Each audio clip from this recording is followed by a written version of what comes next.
काँग्रेस प्रणित UPA सरकारने हिंदू दहशतवादाचा भगव्या दहशतवादाचा जो खोटा नरेटिव्ह सेट करण्याचा प्रयत्न केला होता आणि निवडणुकीमध्ये अल्पसंख्याकांचं लांगुल चालन करण्याकरता हिंदू आतंकवाद आहे, भगवा आतंकवाद आहे, अशा प्रकारचा जो प्रचार आणि प्रसार केला होता तो आज किती खोटा होता हे उघड झालेलं आहे।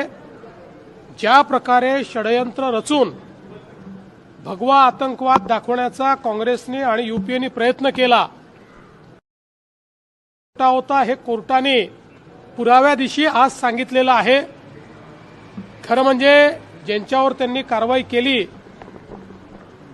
त्यांची तर त्यांनी माफी मागितलीच पाहिजे, पण सगळ्यात महत्त्वाचं संपूर्ण हिंदू समाजाची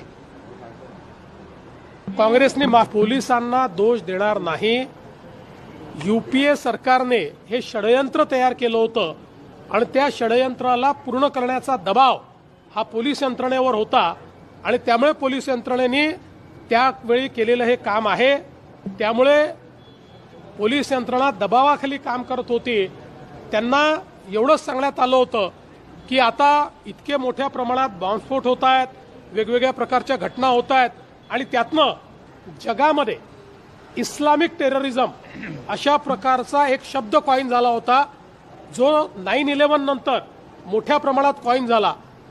त्याचं उत्तर म्हणून एक भगवा टेररिझम हा आणायचा आणि त्यातनं लांगुल चालन करायचं अशा प्रकारचा यूपीए सरकारचा प्रयत्न होता आणि त्या दबावाखाली या केसेस झालेल्या स्पष्टपणे दिसतात।